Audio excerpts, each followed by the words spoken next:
സ്നേഹമുള്ളവരെ, അസ്സലാമു അലൈക്കും വറഹ്മത്തുള്ളാഹി. അല്ലാഹു സുബ്ഹാനഹു വ തആല നമ്മെ അനുഗ്രഹിക്കുമാറാവട്ടെ. ഈസി ഖുർആൻ സ്റ്റഡി സെന്ററിലേക്ക് എല്ലാ സഹോദരങ്ങളെയും ഹൃദ്യമായി സ്വാഗതം ചെയ്യുന്നു. നാം വിശുദ്ധ ഖുർആനിലെ 7-ാമത്തെ അധ്യായമായ സൂറ അൽ അറാഫ് ആണ് പഠിച്ചുകൊണ്ടിരിക്കുന്നത്. കഴിഞ്ഞ ക്ലാസ്സുകളിൽ സൂറത്തുൽ അറാഫിലെ 65 ആയത്തുകളാണ് നാം മനസ്സിലാക്കിയത്. ഇന്ന് നമുക്ക് 66 മുതലുള്ള സൂക്തങ്ങൾ ശ്രദ്ധിക്കാം. അഊദു ബില്ലാഹി മിനശ് ശൈത്വാനിർ റജീം. ബിസ്മില്ലാഹിർ റഹ്മാനിർ റഹീം. قال الملأ الذين كفروا من قومه إنا لنراك في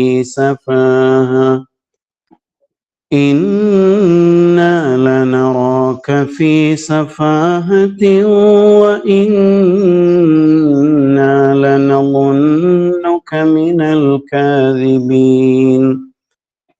قال يا قوم ليس بي سفاهة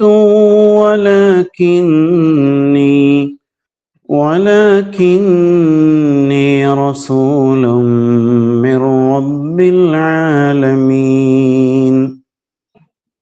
സൂറത്തുൽ അറാഫിലെ പ്രവാചക ചരിത്ര പശ്ചാത്തലങ്ങളിലൂടെയാണ് നാം ഇപ്പോൾ സഞ്ചരിക്കുന്നത്. സൂറത്തുൽ അറാഫിൽ നേരത്തെ നാം നൂഹ് അലൈഹിസ്സലാമിൻ്റെ ചരിത്ര പശ്ചാത്തലം മനസ്സിലാക്കി. പിന്നീട് ആദ് ജനതയെക്കുറിച്ചാണ് പരാമർശിക്കുന്നത്. അഥവാ ഹൂദ് അലൈഹിസ്സലാം ആണല്ലോ ആ സമൂഹത്തിലേക്ക് വന്നത്. അവരുടെ പശ്ചാത്തല വിവരണങ്ങൾ കഴിഞ്ഞ ക്ലാസ്സിൽ നാം നടത്തിയിട്ടുണ്ട്. വ ഇല ആദിൻ അഖാഹും ഹൂദ. ആദ് ജനതയിലേക്ക് അവരുടെ സഹോദരൻ ഹൂദ് അലൈഹിസ്സലാമിനെയും നാം നിയോഗിച്ചു. ഖാല, ഹൂദ് അലൈഹിസ്സലാം അവരോട് പ്രബോധനം ചെയ്തു. യാ ഖൗമി, എൻ്റെ സമൂഹമേ, ഉഅ്ബുദുല്ലാഹ്, നിങ്ങൾ അള്ളാഹുവിനെ ഇബാദത്ത് ചെയ്യുവിൻ. മാ ലക്കും മിൻ ഇലാഹിൻ ഗൈറു, അള്ളാഹു അല്ലാത്ത ഒരു ആരാധ്യനും ഒരു ദൈവവും നിങ്ങൾക്കില്ല. അഫലാ തത്തഖൂൻ, നിങ്ങൾ ദൈവഭക്തരാകുന്നില്ലേ എന്ന് ചോദിച്ചു. അഥവാ ഹൂദ് അലൈഹിസ്സലാം ഇത്രയേ പറഞ്ഞുള്ളൂ, ഇങ്ങനെ ഒരിക്കലേ പറഞ്ഞുള്ളൂ എന്നല്ല. ഹൂദ് അലൈഹിസ്സലാമിൻ്റെ പ്രബോധന ജീവിതത്തിലെ മൊത്തം സന്ദേശം, ആ ദൗത്യം അല്ലാഹു തആല ഇവിടെ ചുരുക്കി പറയുകയാണ് എന്നാണ് മനസ്സിലാക്കേണ്ടത്. അപ്പോൾ ആ സമൂഹത്തിൻ്റെ പ്രതികരണം എന്തായിരുന്നു? അതാണ് 66-ാമത്തെ ആയത്. ഖാലൽ മലഉൽ ലദീന കഫറൂ മിൻ ഖൗമിഹി. നേരത്തെ നമ്മൾ നൂഹ് അലൈഹിസ്സലാമിനെ കുറിച്ച് പഠിച്ചപ്പോൾ ഇതേ ശൈലിയിൽ 60-ാമത്തെ സൂക്തത്തിൽ പരാമർശം ഉണ്ടായി. ഖാലൽ മല, അവരിലെ പ്രമാണിമാർ പ്രതികരിച്ചു. അല്ലദീന കഫറു, സത്യനിഷേധികളായ, മിൻ ഖൗമിഹി, അദ്ദേഹത്തിൻ്റെ ജനതയിലെ, അഥവാ ഹൂദ് അലൈഹിസ്സലാമിൻ്റെ ജനതയിലെ പ്രമാണിമാര് പ്രതികരിച്ചു. പ്രമാണിമാർ, മല എന്ന വാക്കിന് നിറഞ്ഞു നിൽക്കുന്ന എന്നാണ് അർത്ഥം. സമൂഹത്തിൽ ഉയർന്നു നിൽക്കുന്ന, ശ്രദ്ധിക്കപ്പെടുന്ന, ആ വാക്കുകൾക്ക് വാർത്താമൂല്യമുള്ള ആളുകൾ എന്ന അർത്ഥത്തിലാണ്. അധികാരവും സമ്പത്തും എല്ലാം അവരുടെ കയ്യിലാണ്. എന്താ അവർ പ്രതികരിച്ചത്? ഇന്നാ ലനറാക ഫീ സഫാഹ. ഹൂദേ, എന്നോടൊരു കാര്യം പറയാനുണ്ട്. നീ ഇങ്ങനെ കുറച്ച് നാളായല്ലോ ഇതൊക്കെ പറഞ്ഞു നടക്കുന്നു. അള്ളാഹു അല്ലാതെ ദൈവവും ഇല്ല, അവന് മാത്രമേ വഴിപ്പെടാവുള്ളൂ എന്നൊക്കെ പറഞ്ഞുകൊണ്ട്.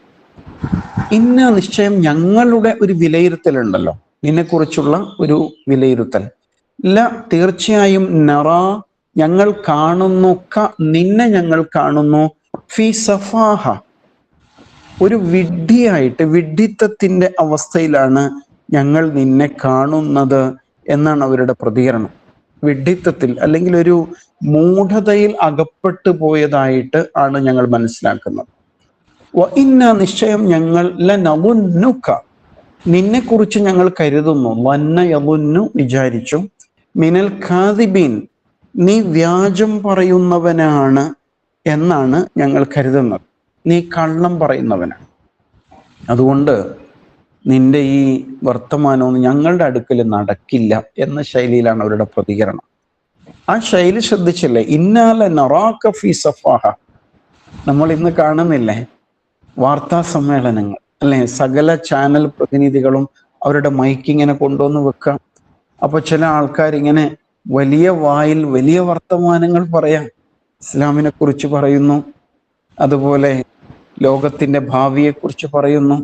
ഇങ്ങനെ പല വർത്തമാനങ്ങൾ പറയും. യഥാർത്ഥത്തില് അവർക്ക് ഈ പറയുന്നതിനെ കുറിച്ച് ഒരു കാഴ്ചപ്പാടുണ്ടാവില്ല. താൽക്കാലികമായ രാഷ്ട്രീയ നേട്ടങ്ങൾക്ക് വേണ്ടി, വോട്ട് ബാങ്കുകൾക്ക് വേണ്ടിയുള്ള ചില തന്ത്രങ്ങൾ മാത്രമാണ്. പക്ഷെ അവരുടെ ഹാവഭാവങ്ങളൊക്കെ കാണുമ്പോൾ ഇവരെന്തൊക്കെയോ ആണ് നമുക്ക് തോന്നിപ്പോകും. അതാണ് ഈ മല എന്ന പ്രയോഗം കൊണ്ട് ഉദ്ദേശിക്കുന്നത്.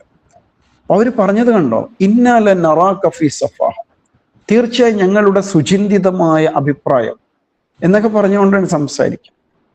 നീ വിഡ്ഢിത്തത്തിനകപ്പെട്ടിരിക്കുന്നു. വ ഇന്നാല നദുന്നുക മിനൽ ഖാദിബീൻ, നിന്നെ ഞങ്ങൾ കള്ളം പറയുന്നവരുടെ കൂട്ടത്തിലാണ് പെടുത്തിയിരിക്കുന്നത്, ഞങ്ങൾ അങ്ങനെയാണ് നിന്നെ കരുതുന്നത്. ഇപ്പൊ രണ്ട് കാര്യമാണ് പറഞ്ഞത് അല്ലെ? ഒന്ന്, ഹൂദ് അലൈഹിസ്ലാമിൽ വിഡ്ഢിത്തമുണ്ട്, അദ്ദേഹം വിഡ്ഢിയാണ്. രണ്ടാമത്തേത്, ഹൂദ് അലൈഹിസ്ലാം കള്ളം പറയുന്നവനാണ്. ഇതിൽ വിഡ്ഢിത്തം എന്നത് മനുഷ്യന്റെ സ്വഭാവ പ്രകൃതമായിട്ട് പറയാവുന്ന ഒരു സംഗതി. അയാൾ വിഡ്ഢിയാണെന്ന് പറഞ്ഞാൽ അയാള് ഒരു മനോവൈകല്യമുള്ള ആളാണ്.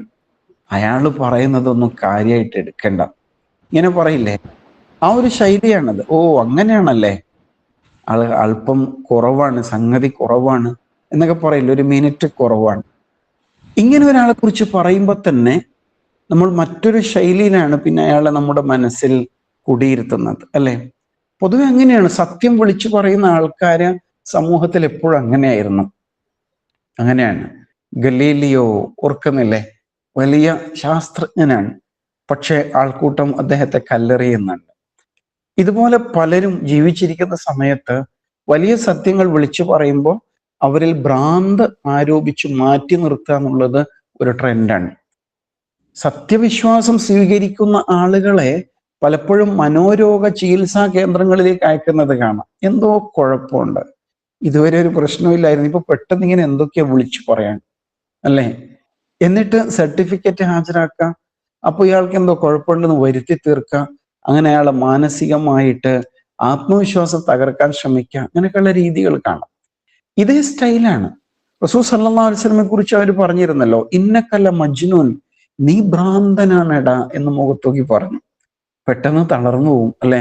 കണ്ണാടിയിൽ ചെന്ന് നോക്കുമ്പോൾ എനിക്ക് എന്തോ കുഴപ്പമുണ്ടോന്ന് തോന്നിപ്പോവും. ഈ സ്റ്റൈലിലാണ് താങ്കൾ വിഡ്ഢിയാണ്, താങ്കൾ വിഡ്ഢിത്തത്തിന്റെ വർത്തമാനങ്ങളാണ് പറയുന്നത്. മാത്രമല്ല താങ്കൾ കള്ളം പറയുന്നവനാണ്. ആ വ്യക്തിത്വത്തിന്റെ പ്രതിച്ഛായ തകർക്കാൻ വേണ്ടിയിട്ട് ബോധപൂർവം അവരുപയോഗിക്കുന്ന ഒരു പ്രയോഗമാണ് നീ കള്ളം പറയുന്നവനാണ്. ഇന്നത്തെ കാലത്ത് പുതിയ കാലം ഉണ്ടല്ലോ, പോസ്റ്റ് ട്രൂത്ത് ഏജ് ആണിത്. സത്യ അനന്തരകാലം. സത്യത്തിന്റെ കാലം കഴിഞ്ഞു, സത്യത്തിന് ശേഷമുള്ള കാലമാണ്. അപ്പൊ എന്തും നമുക്ക് നിർമ്മിച്ചെടുക്കാം. AI നമ്മുടെ കൂടെ ഉണ്ട്. അപ്പൊ അങ്ങനെ ഇല്ലാത്തത് ഉണ്ടാക്കിയെടുക്കാം, പലതരത്തിലും ഭീതി സൃഷ്ടിക്കാം, ആളുകളുടെ അനുകമ്പ പിടിച്ചു പറ്റാം, വെറുപ്പ് ഉൽപ്പാദിപ്പിക്കാം. ആ നിലയ്ക്ക് അവർ പെട്ടെന്ന് ഇങ്ങനെ ഒരു പ്രസ്താവന നടത്താണ്, നീ കള്ളം പറയുന്നവരിൽപ്പെട്ടവനാണ് എന്നാണ് ന്യായമായും ഞങ്ങൾ കരുതുന്നത് എന്നാണ്. ഖാല, എന്താണ് ഹൂദ അലൈഹി ഇസ്ലാമിന്റെ പ്രതികരണം?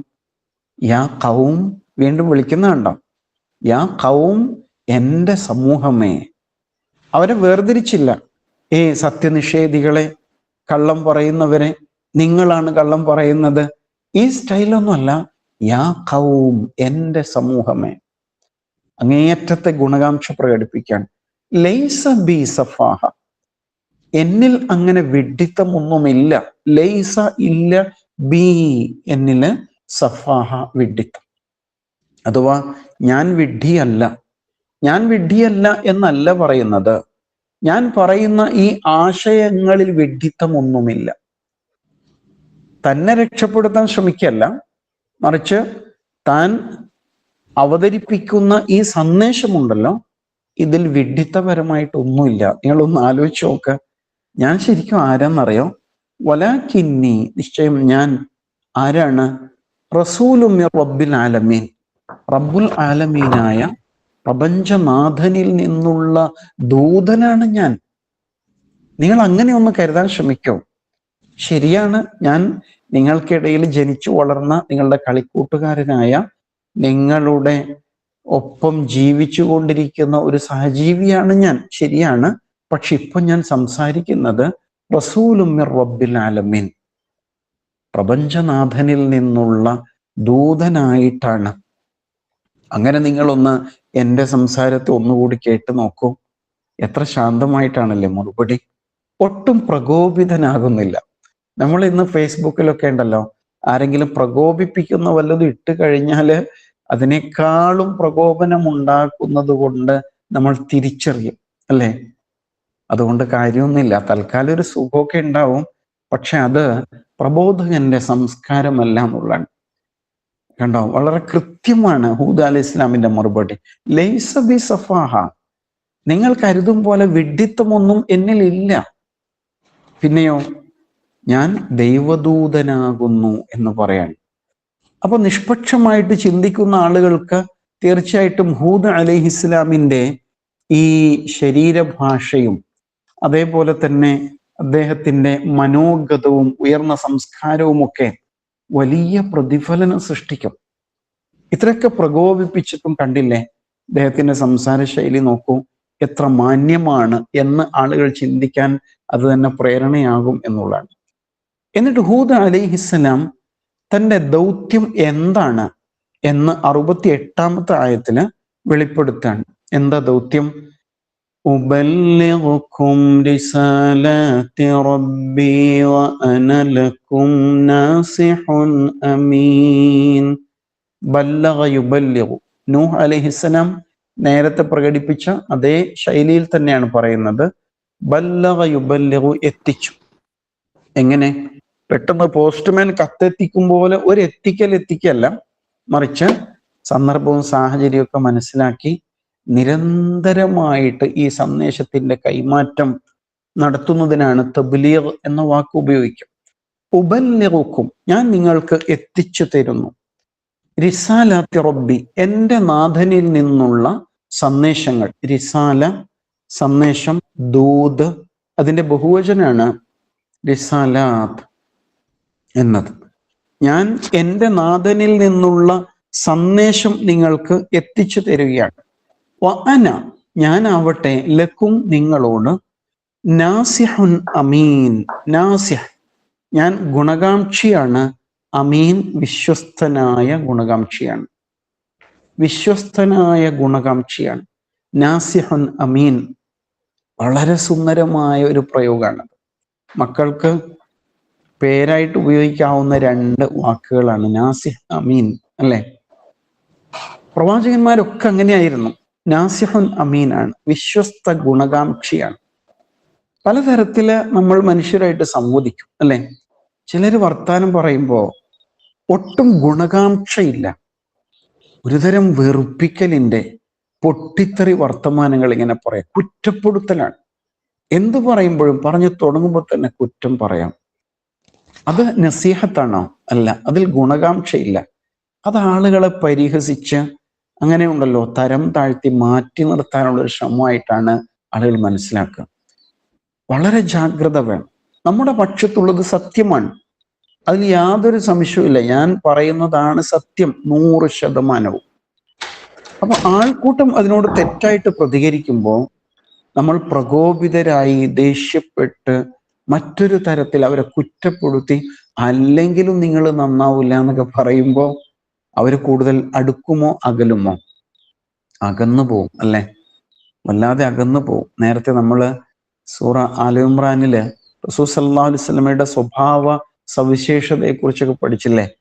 ഫബിമാ റഹ്മത്തിൻ മിനല്ലാഹി ലിൻത ലഹും, ദൈവികമായ അനുഗ്രഹത്താൽ താങ്കൾ വളരെ സൗമ്യനായിട്ട് ഇടപഴകുന്നുവല്ലോ. വലൗ കുന്ത ഫദ്ദൻ ഗലീദൽ ഖൽബ് ലംഫദ്ദു മിൻ ഹൗലിക്, താങ്കളെങ്ങാനും പരുഷപ്രകൃതനായ കഠിനഹൃദയനായിരുന്നുവെങ്കിൽ താങ്കൾക്ക് ചുറ്റും നിന്ന് ആൾക്കൂട്ടം പിരിഞ്ഞു പോയേനെ. ആലോചിച്ച് നോക്ക്. ശരിക്കും സൂര്യന് ചുറ്റും ഉപഗ്രഹങ്ങൾ എന്ന പോലെ, കാന്തത്തിന് വലയം ചെയ്യുന്ന ഇരുമ്പ് പോലെ, അല്ലേ? അല്ലെങ്കിൽ മധുരത്തിന് ചുറ്റും ഒരുമിച്ച് കൂടുന്ന ഉറുമ്പിൻ കൂട്ടങ്ങളെ പോലെ എന്നൊക്കെ പറയാം. അവിടുത്തെ ചുറ്റിൽ എപ്പോഴും ആളുകളാണ്. കാരണം ആ പ്രകൃതം അങ്ങനെയാണ്, ആ ഇടപഴകലുകൾ അങ്ങനെയാണ്. ഞങ്ങളുടെ ഗുണകാംക്ഷിയാണിത്. ഞങ്ങളെ സ്വർഗത്തിന്റെ വഴിയിലേക്ക് വഴി നടത്തുന്നവനാണിത് എന്ന ബോധ്യം അവർക്കുണ്ടായിരുന്നു. വഅന ലക്കും നാസിഹുൻ അമീൻ. ആ ഗ്യാരണ്ടിയാണ് ഇവിടെ കൊടുക്കുന്നത് ഹൂദ് അലൈഹി ഇസ്ലാം. ഞാൻ നിങ്ങൾക്ക് വിശ്വസ്തനായ ഗുണകാംക്ഷിയാണ്. എന്തൊരു വാക്കാണത്! സ്ഫോടനങ്ങൾ നടക്കുന്നു, ഒരു സമുദായത്തിനു മേൽ പഴിചാരുന്നു, അല്ലേ? നമ്മളും ഒരുപക്ഷെ അസ്വസ്ഥരായി പോകുന്നു. എന്താ ഇങ്ങനെയൊക്കെ? മനസ്സിലാക്കണം, അതെങ്ങാനും ഇങ്ങനെ അറബി പേരുള്ള വല്ലവരും ആണെങ്കിൽ, ദുരൂഹതകൾ പലതും അതിന്റെ പിന്നിൽ പറയുന്നു. അങ്ങനെയാണെങ്കിൽ അവർ അകത്തല്ല പുറത്താണ് എന്ന് മനസ്സിലാക്കാം. കാരണം ഈ പ്രത്യയശാസ്ത്രത്തിന്റെ സംസ്കാരം എന്നത് ഗുണകാംക്ഷയാണ്.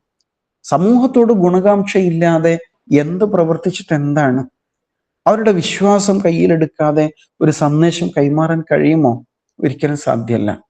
അതുകൊണ്ട് തന്നെയാണ് പ്രവാചകന്മാര് വഅന ലക്കും നാസിഹുൻ അമീൻ, ഞാൻ നിങ്ങൾക്ക് വിശ്വസ്ത ഗുണകാംക്ഷിയാണ്. അതുകൊണ്ട് ഞാനീ പറയുന്നത് നിങ്ങൾക്ക് ഒരിക്കലും പ്രയാസം സൃഷ്ടിക്കുന്നതല്ല. നിങ്ങൾ ഇതൊന്ന് പരീക്ഷിച്ചു നോക്കൂ. അങ്ങനെ പറയില്ലേ, പല മരുന്നുകൾ പരീക്ഷിച്ച് പരാജയപ്പെട്ട നിരാശരായ നിങ്ങൾ ഇതൊന്ന് പരീക്ഷിച്ചു നോക്കൂ, ഒരു സാമ്പിൾ ബോട്ടിൽ ഇതാ എന്ന് പറയും പോലെ പ്രവാചകൻ മറ്റൊരു വഴി കാണിച്ചു കൊടുക്കാൻ.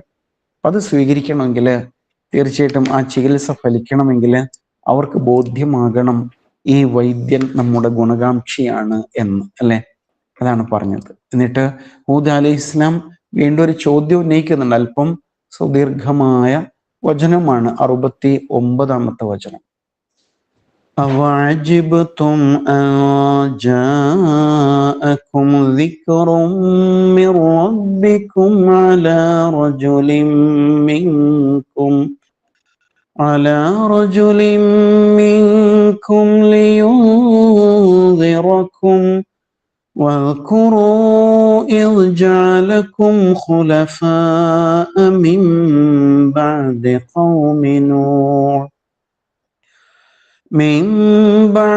قوم نوح وزادكم في الخلق بسطة فاذكروا آلاء الله لعلكم تفلحون.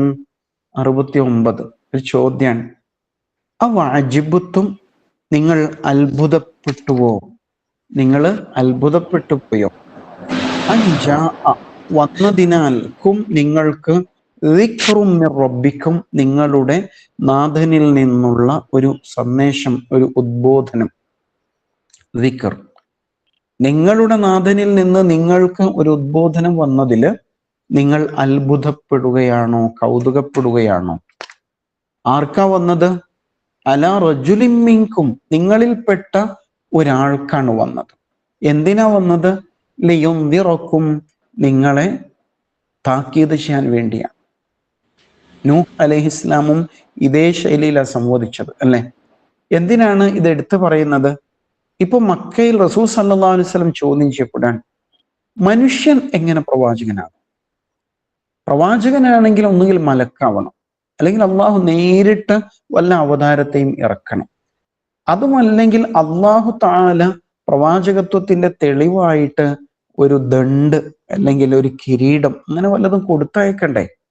ഈ ഒരു ചർച്ച നടക്കുന്നുണ്ടായിരുന്നു. അപ്പോഴാണ് പ്രവാചകന്മാരൊക്കെ മനുഷ്യരായിരുന്നു എന്ന് അള്ളാഹു വീണ്ടും വീണ്ടും പറയുന്നത്. നിങ്ങളിൽപ്പെട്ട ഒരു മനുഷ്യന് അള്ളാഹു തആല ചില സന്ദേശങ്ങൾ നൽകിയതിൽ നിങ്ങൾ അത്ഭുതം കൂറുകയാണോ? നിങ്ങളെ താക്കീത് ചെയ്യാനാണ് ആ മനുഷ്യൻ വന്നത്, അതിലെന്താ ഇത്ര അത്ഭുതം? വദ്കുറു, നിങ്ങൾ ഓർത്തു നോക്കൂ, ഇദ് ജഅലകും ഖുലഫ, നിങ്ങൾ ആരായിരുന്നു? നിങ്ങളെ അവൻ അള്ളാഹു ഖലീഫമാരാക്കിയിരിക്കുന്നു.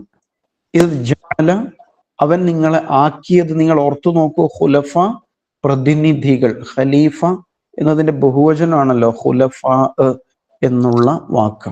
നിങ്ങളെ അവൻ പ്രതിനിധികളാക്കിയിരിക്കുന്നു. എന്താ ഉദ്ദേശിക്കുന്നത്?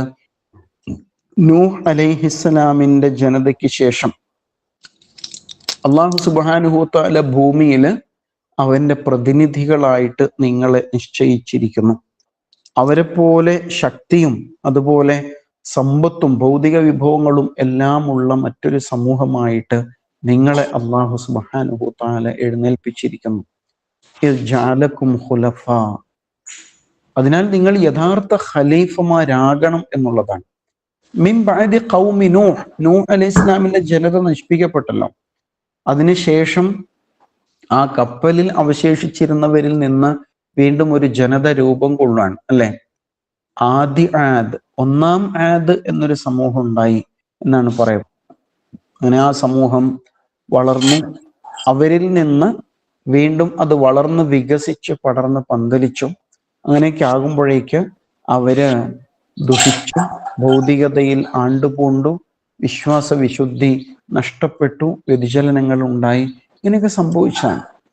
അല്ലാഹു തആല നൂഹ് അലൈഹി ഇസ്ലാമിന്റെ ജനതയ്ക്ക് ശേഷം ഈ ഭൂമിയിൽ അവന്റെ പ്രതിനിധികളായിട്ട് നിശ്ചയിച്ച നിങ്ങളെയാണ്. അവന്റെ വിഭവങ്ങളുടെ ഉത്തരവാദിത്വം നിങ്ങളുടെ കയ്യിലാണ് അവൻ ഏൽപ്പിച്ചിരിക്കുന്നത് എന്നാണ് ആ പറയുന്നത് എന്ന് മനസ്സിലാക്കാം.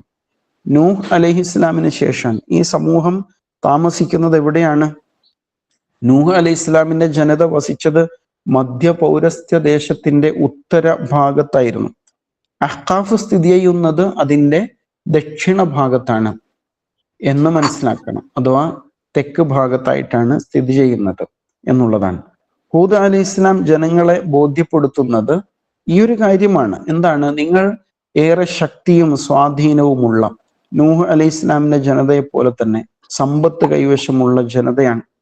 ഇതേ ആചാര സംവിധാനങ്ങൾ നിങ്ങൾ നൂഹ് അലൈഹി ഇസ്ലാമിന്റെ ജനത പിന്തുടർന്ന തെറ്റായ ആചാര വഴികളാണ് സ്വീകരിക്കുന്നതെങ്കിൽ അതേ ദുരന്തം നിങ്ങളെയും കാത്തിരിക്കുന്നു. ലിയുൻദിറക്കും എന്ന് പറഞ്ഞതാണ്. വദ്കുറു ഇദ് ജഅലകും ഖുലഫാ മിൻ ബഅദി ഖൗമി നൂഹ്. അതിനാൽ അള്ളാഹു നിങ്ങൾക്ക് നൽകിയ അനുഗ്രഹങ്ങൾ ഓർക്കണം. അവൻ നിങ്ങൾക്ക് ഈ ദുനിയാവില് നിങ്ങൾ ജീവിക്കുന്ന ആ മേഖലയിൽ സമ്പത്തും സൗകര്യങ്ങളൊക്കെ നൽകിയില്ലേ? വസാദക്കും ഫിൽ ഖൽഖി ബസ്ത. മാത്രമല്ല നിങ്ങൾക്ക് വേറെ പ്രത്യേകം നൽകിയിട്ടുണ്ട്. വസാദക്കും, അവൻ നിങ്ങൾക്ക് വർദ്ധിപ്പിച്ചു നൽകിയിരിക്കുന്നു. നിങ്ങളുടെ സൃഷ്ടിപ്പിൽ തന്നെ, നിങ്ങളുടെ ശരീരഘടനയിൽ തന്നെ എന്താ നൽകിയത്? ബസ്ത, കഴിവ്, ശേഷി, വിശാലത എന്നൊക്കെ പറയാം. അങ്ങനെ ഒരു സവിശേഷത നിങ്ങൾക്ക് അവൻ നൽകിയിട്ടുണ്ട്. ബസ്ത എന്ന് ഖുർആനിൽ എഴുതിയതൊന്ന് ശ്രദ്ധിച്ചു നോക്കൂ. സ്വാദാണ് എഴുതിയിരിക്കുന്നത്, എന്നാൽ അതിനകത്തൊരു സീൻ എഴുതിയത് കാണാം, അല്ലെ? സ്വാദിന്റെ ഉള്ളിലൊരു സീൻ എഴുതിയിരിക്കണം. അപ്പൊ എങ്ങനെ വായിക്കണം? നമുക്കത് ബസ്ത സീനായിട്ട് തന്നെ വായിക്കാം. എഴുത്തിൽ സ്വാദാണ്, അതിന്റെ അടിസ്ഥാന അക്ഷരം സ്വാദാണ്, എന്നാൽ വായനയിൽ സീനാകാം എന്നാണ്. എന്താ അതിന്റെ കാരണം? സ്വാദും അതിന് തൊട്ട് ശേഷമുള്ള ത്വാവും ഉച്ചരിക്കാൻ അല്പം കനമുള്ളതാണ്, അല്ലെ? ഹുറൂഫുൽ ഇസ്തിഅല എന്ന് പറയും. അല്പം ഉയർന്നു നിൽക്കുന്ന അഥവാ ഉച്ചാരണത്തിന് അല്പം പ്രയാസം തോന്നിക്കുന്ന അക്ഷരത്തിൽപ്പെട്ടതാണിത്. അപ്പൊ രണ്ട് ഒരുപോലെയുള്ള ഈ അക്ഷരങ്ങൾ സ്വാദും ത്വാവും അടുത്തടുത്ത് വരുമ്പോൾ ബസ് ത്വ എന്ന് ഉച്ചരിക്കാൻ അല്പം ബുദ്ധിമുട്ടുണ്ട്. അതുകൊണ്ട് സ്വാദിനെ സീനാക്കാം, ബസ് ത്വ എന്ന് ഉച്ചരിക്കാം എന്നാണ് ആ എഴുത്തിന്റെ പ്രത്യേകത എന്ന് മനസ്സിലാക്കാം. ബസത്ത സീൻ ആയിട്ട് ഉച്ചരിക്കുമ്പോൾ ബസത്ത വിശാലമായി അല്ലെങ്കിൽ വിസ്താരമുള്ളതായി എന്നൊക്കെയുള്ള അർത്ഥമുണ്ട്. ഇങ്ങനെ ബസത്ത കൈ വിരുത്തി എന്നുള്ള അർത്ഥത്തിലൊക്കെ ബസത്ത എന്ന വാക്ക് ഉപയോഗിക്കും. അപ്പൊ അവരുടെ ഈ ആദ് ജനതയുടെ ഒരു പ്രത്യേകതയായിട്ട് പറഞ്ഞത് വസാദക്കും ഫിൽ ഖൽഖി ബസ്ത. നിങ്ങളുടെ സൃഷ്ടിഘടനയിൽ തന്നെ, ശരീരഘടനയിൽ തന്നെ അവന് വലിയ കഴിവും ശക്തിയും സംഭരിച്ചു വെച്ചിട്ടുണ്ട് എന്നാണ്. അവരുടെ ആകാര ഭംഗി അല്ലെങ്കിൽ ആകാര സൗഷ്ഠവം, ആ നിലയ്ക്കുള്ള ആകാര ശക്തിയെ കുറിച്ചാണ് ഇവിടെ പറയുന്നത് എന്ന് മനസ്സിലാക്കാം. ബസ്ത എന്ന വാക്ക് ഖുർആനില് വേറെ എവിടെ വന്നത്? നമ്മൾ സൂറത്തുൽ ബഖറയിൽ താലൂത്ത് എന്ന ആളെ അള്ളാഹു രാജാവായിട്ട് നിശ്ചയിച്ചപ്പോൾ ഇയാളുടെ കയ്യിൽ കാശൊന്നും ഇല്ലല്ലോ, പിന്നെ എങ്ങനെ രാജാവാകും? അധികാരം ഇല്ലല്ലോ, അതൊക്കെ ഞങ്ങളുടെ കയ്യിലല്ലേ എന്ന് ഇസ്രായേലിൽ ചോദിച്ചപ്പോൾ അള്ളാഹു നൽകുന്ന ഒരു മറുപടി ഉണ്ടല്ലോ, വസാദഹു ബസ്തതൻ ഫിൽ ഇൽമി വൽ ജിസ്ം. അറിവിനാലും അതുപോലെ ജിസ്മ കായിക ബലത്താലും അദ്ദേഹത്തിന് നാം അനുഗ്രഹം ചെയ്തിട്ടുണ്ട്. വസാദഹു അദ്ദേഹത്തിന് കൂടുതലായിട്ട് നൽകിയിട്ടുണ്ട് എന്ന് പറഞ്ഞു. ഇതേ ശൈലിയാണ് ഇവിടെ ഉദ്ദേശിച്ചത്. അവിടെ ബസ്ത എന്ന് സീനായിട്ട് എഴുതിയിട്ടുണ്ടാവും. അപ്പൊ സീനായും സ്വാദായും മാറി മാറി എഴുതാവുന്നതാണ് എന്നതിന് മനസ്സിലാക്കാം. അപ്പൊ അത്രയും ആകാരമുള്ള ശരീരമുള്ള മനുഷ്യന്മാരായിരുന്നല്ലോ അവര്, അതവിടെ മനസ്സിലാക്കണം. എന്നിട്ട് വീണ്ടും പറയാണ് ഫദ്കുറു ആലാ അല്ലാഹ്. ഫദ്കുറു നിങ്ങൾ ഓർക്കണം, ആലാ അല്യ് അല്ലെങ്കിൽ ഇല്യ് എന്ന് പറഞ്ഞാൽ അനുഗ്രഹം എന്നാണ് അർത്ഥം. അനുഗ്രഹം, ആലാ അനുഗ്രഹങ്ങൾ, ആലാ അല്ലാഹ് അള്ളാഹുവിന്റെ അനുഗ്രഹത്തെ നിങ്ങൾ ഓർക്കുവിൻ. ലഅല്ലക്കും തുഫ്ലിഹൂൻ നിങ്ങൾ വിജയം വരിക്കാൻ വേണ്ടിയാണ് ഈ പറയുന്നത്. ആലാ കൂടുതൽ നമ്മൾ എവിടെയാണ് പാരായണം ചെയ്യാം? ഫബിഅയ്യി ആലാഇ റബ്ബിക്കുമാ തുകദ്ദിബാൻ, സൂറത്തുർ റഹ്മാനിലാണ് കൂടുതലായിട്ട് ആ പദം വരുന്നത് അല്ലെ. അപ്പോൾ അല്യ് ഇല്യ് എന്നൊക്കെയാണ് ആ വാക്കിന്റെ ആശയം. അതിൽ പല ആശയങ്ങൾ ഉൾക്കൊണ്ടിട്ടുണ്ട്. ശക്തി വിശേഷമുണ്ട്, ഗാംഭീര്യമുണ്ട്, മഹത്വമുണ്ട്, ദൃഷ്ടാന്തമുണ്ട്, അത്ഭുത ശക്തിയുണ്ട്, അനുഗ്രഹമുണ്ട്. എല്ലാത്തിനും ആലാ എന്നുള്ള പ്രയോഗം നടത്താം. ദൃഷ്ടാന്തങ്ങൾ, അത്ഭുത ശക്തികൾ, അനുഗ്രഹങ്ങൾ എന്നതൊക്കെയാണ് ഇവിടെ കൂടുതൽ യോജിക്കുന്നത്. കാരണം അത്രയും അത്ഭുതകരമായ അനുഗ്രഹങ്ങളാൽ സമ്പന്നമായിരുന്നു ആദ് സമൂഹം. നേരത്തെ നമ്മൾ മനസ്സിലാക്കിയതാണ്. ഫദ്കുറു ആലാ അല്ലാഹ്. അതിനാൽ അള്ളാഹു നിങ്ങൾക്ക് നൽകിയ അനുഗ്രഹങ്ങൾ നിങ്ങൾ സ്മരിക്കുവിൻ. ലഅല്ലക്കും തുഫ്ലിഹൂൻ, അങ്ങനെ നിങ്ങൾ വിജയം വരിക്കും എന്ന് അവരോട് ഹൂദ് അലൈഹിസ്സലാം ഉണർത്തി എന്ന് മനസ്സിലാക്കാം. ഇനി അവരുടെ പ്രതികരണമാണ് 70-ാമത്തെ ആയത്ത്. ശ്രദ്ധിക്കാം. ഖാലൂ അജിതനാ ലിനഅബ്ദുല്ലാഹ വഹ്ദഹു വനദറ മാ കാന യഅബ്ദു ونذر ما كان يعبد آباؤنا فأتنا بما تعدنا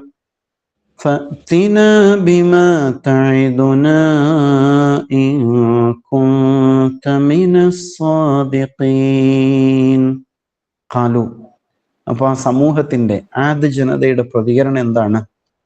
അജിത്തന, ആ ചോദ്യമാണ്. ജാ വന്നു, ജിത്ത നീ വന്നു, അജിത്തന നീ ഞങ്ങളിലേക്ക് വന്നിരിക്കുകയാണോ?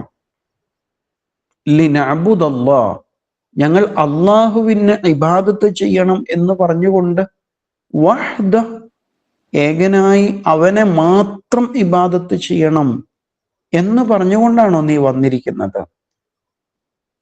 ഹൂദ് അലൈഹിസ്സലാം നേരത്തെ പറഞ്ഞൊരു ശൈലിയുണ്ടല്ലോ, അവ അജിബത്തും അൻജാഅക്കും ദിക്റും മിർ റബ്ബിക്കും, ഞാൻ നിങ്ങളിലേക്ക് വന്നിരിക്കുന്നു ദൈവികമായ ഉദ്ബോധനവുമായിട്ട്.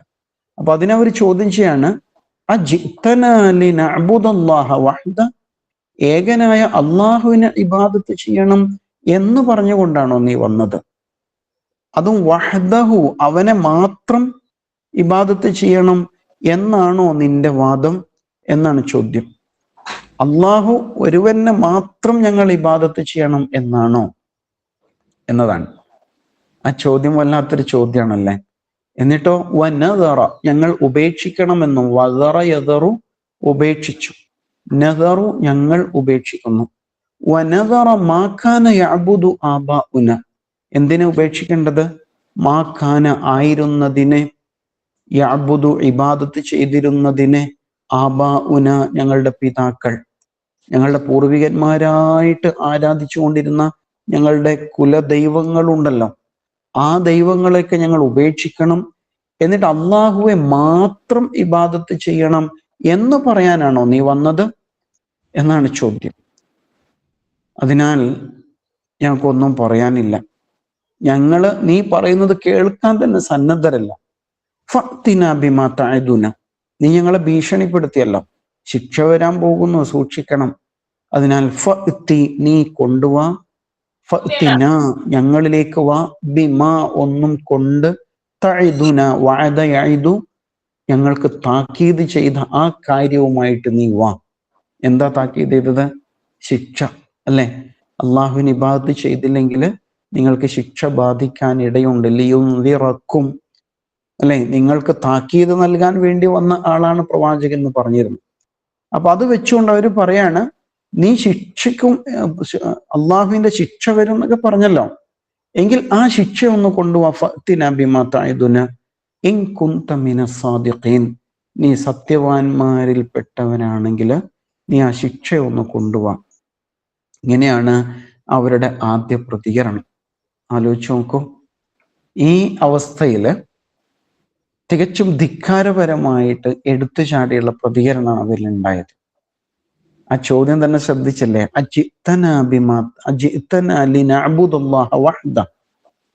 അള്ളാഹുവെ, ഏകനായ അള്ളാഹുവെ ഇബാദത്ത് ചെയ്യാൻ എന്നല്ല, അള്ളാഹുവെ മാത്രമായിട്ട് ഇബാദത്ത് ചെയ്യാനാണോ നീ ഞങ്ങളോട് പറയുന്നത്? അത് ഞങ്ങൾക്ക് പറ്റില്ല. ഞങ്ങളുടെ കുലദൈവങ്ങളുണ്ട്, ആ ദൈവങ്ങളുടെ കൂടെ പടച്ചവനെയും പരിഗണിക്കാം എന്നല്ലാതെ അള്ളാഹുവെ മാത്രം ഞങ്ങൾ ഇബാദത്ത് ചെയ്യുന്നത് എങ്ങനെയാണ്? മാത്രമല്ല, ഞങ്ങളുടെ കുലദൈവങ്ങളെ, പൂർവികന്മാരായിട്ട് ആരാധിച്ചു വരുന്ന ദൈവസങ്കല്പങ്ങളെ ഒക്കെ ഞങ്ങൾ ഉപേക്ഷിക്കണം എന്നാണോ നീ പറയുന്നത്? അത് നടക്കുന്ന കാര്യമല്ല. എന്നിട്ട് അവർ പറഞ്ഞു കണ്ടില്ലേ, ഫഅ്തിനാ ബിമാ തഅദുന, നീ ഭീഷണിപ്പെടുത്തുന്ന ആ ശിക്ഷ ഞങ്ങളിലേക്ക് കൊണ്ടുപോവാം, ഞങ്ങളത് അനുഭവിച്ചോളാം, വരും പോലെ വരട്ടെ. എന്താ അവര് പറയുന്നത്? നീ ശിക്ഷ കൊണ്ടുവന്നാലും ഞങ്ങളുടെ കുലദൈവങ്ങൾ അതിനെ പ്രതിരോധിക്കും, തടഞ്ഞു നിർത്തും എന്നാണ് ഉദ്ദേശിക്കുന്നത് അല്ലേ? ഇപ്പൊ മനുഷ്യൻ ശിക്ഷ ആഗ്രഹിക്കുക എന്ന് പറഞ്ഞാൽ ഒരാള് അങ്ങേയറ്റം ധിക്കാരപരമായ അവസ്ഥയിൽ ചെന്ന് ചേരുക എന്നാണ് അതുകൊണ്ട് ഉദ്ദേശിക്കുന്നത്. അങ്ങനെയാണെങ്കിൽ കൊണ്ടുപോവാ, ഞങ്ങളൊന്ന് കാണട്ടെ എന്ന് പറയുന്ന അവസ്ഥയിൽ അവര് ധിക്കാരികളായിട്ട് മാറുന്നു എന്ന് മനസ്സിലാക്കണം. അപ്പൊ ഈ ചോദ്യം ആ സമൂഹത്തിന്റെ ധിക്കാരം എത്രത്തോളം വളർന്നിരുന്നു എന്ന് ബോധ്യപ്പെടുത്തുന്നതാണ്. ഇന്നും ഇങ്ങനെയൊക്കെ തന്നെയാണ് സമൂഹത്തിന്റെ പ്രതികരണങ്ങൾ അല്ലെ? നമ്മൾ സത്യസന്ദേശത്തെ ജനങ്ങളിലേക്ക് എത്തിക്കാൻ ശ്രമിച്ചു, കണ്ടോ, ആ ഭീകരന്മാർ വന്നു, തീവ്രവാദികൾ വന്നു എന്ന് വിളിച്ചു പറയാൻ. ആലോചിച്ച് നോക്കൂ, എങ്ങനെ പ്രതികരിക്കണം? വളരെ സൗമ്യമായിട്ട്. കാരണം സത്യം തിരിച്ചറിയാൻ കഴിയാത്ത സമൂഹം ഇരുട്ടിനകത്ത് നിൽക്കുകയാണ് അവർ. ഇരുട്ടിനകത്തേക്ക് വെളിച്ചമടിക്കുമ്പോൾ മനുഷ്യർ പെട്ടെന്ന് കണ്ണഞ്ചിപ്പോവും. ഓ, ആരാണ് ലൈറ്റ് ഇട്ടത് എന്ന് പറയില്ലേ നമ്മള്? ഉറങ്ങിക്കൊണ്ടിരിക്കുമ്പോൾ പെട്ടെന്ന് വെളിച്ചം വരുമ്പോൾ എന്ന പോലെ കൂരിരുട്ടിൽ തപ്പിത്തടയുന്ന മനുഷ്യർക്ക് മുമ്പില് പെട്ടെന്ന് വെളിച്ചം കടന്നു വരുമ്പോൾ അത് അവരെ അസ്വസ്ഥപ്പെടുത്താൻ, അങ്ങനെ ഉണ്ടാകുന്ന ആദ്യ പ്രതികരണമാണ്. എന്നാൽ ഈ സത്യത്തെ യഥാർത്ഥത്തിൽ തിരിച്ചറിഞ്ഞാലോ, ഈ മാനസികാവസ്ഥയിൽ നിന്ന് തീർച്ചയായിട്ടും അവർ മാറുക തന്നെ ചെയ്യും എന്ന കാര്യത്തിൽ ഒരു സംശയവുമില്ല എന്ന് മനസ്സിലാക്കണം. അപ്പോൾ പ്രവാചകന്മാരുടെ ചരിത്രങ്ങൾ പഠിക്കുമ്പോൾ പ്രവാചകന്മാർ ഒരുപാട് അനുഭവിച്ചിട്ടുണ്ടല്ലേ എന്ന് കരുതാൻ വേണ്ടി മാത്രം പറയുന്നതല്ല, മറിച്ച് നമ്മളും അനുഭവിക്കും സത്യമാർഗത്തിലാണെങ്കിൽ. ഇപ്പൊ ശ്രദ്ധിച്ചു നോക്കൂ, നമ്മളാരും മിണ്ടുന്ന പോലുമില്ല, എന്നിട്ടും ഇസ്ലാമാണ് ലോകത്ത് ഏറ്റവും ചർച്ച ചെയ്യപ്പെടുന്നത് അല്ലേ? ഈ സത്യത്തിന്റെ പ്രതിനിധികളായതുകൊണ്ട് മാത്രം നിരന്തരം നമ്മൾ പല അർത്ഥത്തിൽ പീഡിപ്പിക്കപ്പെടുന്നു, മാറ്റി നിർത്തപ്പെടുന്നു അല്ലേ? അങ്ങനെയാണ്. അപ്പൊ ഇത്തരം ഘട്ടങ്ങളിൽ തികഞ്ഞ സംയമനത്തോടെ വലിയ ഒരു ലക്ഷ്യം മുൻനിർത്തിയാണ് ഞാൻ പ്രവർത്തിക്കുന്നത്, ഞാൻ സ്വീകരിച്ചിരിക്കുന്നത് ആത്യന്തിക സത്യമാണ്, അതിനാൽ ഇത് സമൂഹത്തിന് ബോധ്യപ്പെടേണ്ടതുണ്ട്, ഇരുളിനെ വകഞ്ഞു മാറ്റി സത്യം പ്രത്യക്ഷമാകും വരെ കാത്തിരിക്കേണ്ടതുണ്ട് എന്നുള്ള ബോധ്യം മനസ്സിലുണ്ടാവും. കുഞ്ഞുങ്ങളോട് കാര്യങ്ങൾ പറയുമ്പോൾ അവർ ഷാഠ്യം പിടിക്കൂലേ? അപ്പൊ നമ്മൾ ചിരിക്കുകയാണ് ചെയ്യുക, കുറച്ച് കഴിയുമ്പോൾ നിനക്ക് മനസ്സിലാവും എന്ന് പറയും. പിന്നീട് കുട്ടി ഓർത്തെടുക്കുമ്പോൾ അന്ന് വാപ്പ പറഞ്ഞത് ഇതായിരുന്നു അല്ലേ എന്ന് കുട്ടികൾ തിരിച്ചറിയുകയും ചെയ്യും. അപ്പൊ അതിനാൽ അതിനൊരു സമയമുണ്ട്. നമ്മൾ സത്യമാർഗത്തിൽ അടിയുറച്ച ക്ഷമയോടെ മുന്നോട്ട് പോകുന്നുണ്ടോ എന്നതാണ് പ്രധാനം. തീർച്ചയായും കൂരിരുട്ടിന് ശേഷമാണ് ആദം പ്രത്യക്ഷമാവുക, അതുവരെ കാത്തിരിക്കുക, അതിനുവേണ്ടി പണിയെടുത്തുകൊണ്ടിരിക്കുക എന്നുള്ളതാണ്. അല്ലാഹു സുബ്ഹാനഹു തആല ഈ പ്രവാചക ചരിത്രങ്ങളിൽ നിന്ന് പാഠം ഉൾക്കൊള്ളുവാൻ നമുക്കെല്ലാം തൗഫീഖ് നൽകുമാറാവട്ടെ. അല്ലാഹുവേ, സത്യവഴിയിൽ അടിയുറച്ച് നിലകൊള്ളുവാൻ, പരീക്ഷണങ്ങളെ ക്ഷമാപൂർവം ഉൾക്കൊള്ളുവാൻ, സമൂഹത്തോട് ഗുണകാംക്ഷാപൂർവം ഇടപഴകുവാൻ ഞങ്ങൾക്ക് നീ തൗഫീഖ് നൽകണേ റബ്ബേ. എല്ലാ പരീക്ഷണങ്ങളിൽ നിന്നും ഞങ്ങൾക്ക് നീ കാവൽ നൽകണേ നാഥ. സബറോടെ തവക്കുലോടെ പരീക്ഷണങ്ങളെ അതിജീവിക്കാനുള്ള കരുത്ത് നൽകണേ നാഥ. അല്ലാഹുവേ, സംഭവിച്ചു പോയ അബദ്ധങ്ങളെല്ലാം വിട്ടുവീഴ്ച ചെയ്ത് പുറത്തു തരണേ റബ്ബേ. ഞങ്ങളിലെ രോഗികൾക്ക് ശിഫ നൽകണേ നാഥ. സാമ്പത്തിക ബാധ്യതകൾ, മാനസിക പ്രയാസങ്ങൾ അനുഭവിക്കുന്നവർക്കെല്ലാം ആശ്വാസം നൽകണേ റബ്ബേ. കുടുംബപരമായ അസ്വസ്ഥതകൾക്ക് പരിഹാരങ്ങൾ നൽകണേ റബ്ബേ. ഞങ്ങളുടെ മക്കൾക്ക് നന്നായി പഠിക്കാൻ, വളരുവാൻ തൗഫീഖ് നൽകണേ റബ്ബേ. അവരിൽ വിവാഹപ്രായമെത്തിയവർക്ക് സ്വാലിഹീങ്ങളായ ഇണകളെ നൽകണേ നാഥ. ഇണകൾക്ക് സ്വാലിഹീങ്ങളായ സന്താനങ്ങൾ നൽകി അനുഗ്രഹിക്കണേ റബ്ബേ. ഞങ്ങളിൽ നിന്ന് മൺമറഞ്ഞു പോയ മാതാപിതാക്കൾ, ബന്ധുമിത്രാദികൾ എല്ലാവരെയും അനുഗ്രഹിക്കണേ നാഥ. കലൂരിലെ നമ്മുടെ ഷാർവി നാദർഷയുടെ ഉമ്മ അള്ളാഹുലേക്ക് യാത്രയായിരുന്നു. അള്ളാഹുവെ, ആ മഹദിക്ക് സ്വർഗത്തിൽ ഉന്നതമായ ഇടം നൽകി അനുഗ്രഹിക്കണേ റബ്ബേ. റബ്ബന ആതിന ഫിദ്ദുനിയ ഹസനതൻ വഫിൽ ആഖിറതി ഹസനതൻ വഖിന അദാബന്നാർ. ربنا تقبل منا إنك أنت السميع العليم وتب علينا إنك أنت التواب الرحيم وصلى الله على محمد وعلى آله وصحبه أجمعين والحمد لله رب العالمين. السلام عليكم ورحمة الله.